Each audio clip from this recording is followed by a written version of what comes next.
کچھ زیادہ دیر نہ گزری تھی کہ آ کر اس نے کہا، میں ایک ایسی چیز کی خبر لایا ہوں کہ تجھے اس کی خبر ہی نہیں۔ میں سبا کی ایک سچی خبر تیرے پاس لایا ہوں۔ میں نے دیکھا کہ ان کی بادشاہت ایک عورت کر رہی ہے جسے ہر قسم کی چیز سے کچھ نہ کچھ دیا گیا ہے، اور اس کا تخت بھی بڑی عظمت والا ہے۔ میں نے اسے اور اس کی قوم کو اللہ تعالیٰ کو چھوڑ کر سورج کو سجدہ کرتے ہوئے پایا۔ شیطان نے ان کے کام انہیں بھلے کر کے دکھلا کر صحیح راہ سے روک دیا ہے، پس وہ ہدایت پر نہیں آتے کہ اسی اللہ کے لیے سجدے کریں جو آسمانوں اور زمینوں کی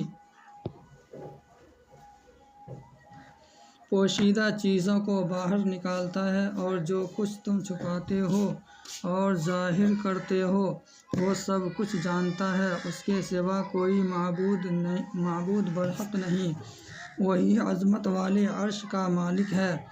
سلیمان علیہ السلام نے کہا، اب ہم دیکھیں گے کہ تو نے سچ کہا ہے یا تو جھوٹا ہے۔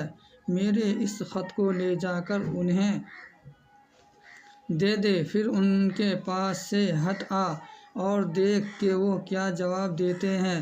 وہ کہنے لگی، اے سردارو، میری طرف ایک باوقعت خط ڈالا گیا ہے جو سلیمان علیہ السلام کی طرف سے ہے، اور جو بخشش کرنے والے مہربان اللہ کے نام سے شروع ہے، جو سلیمان علیہ السلام کی طرف سے ہے، اور جو بخشش کرنے والے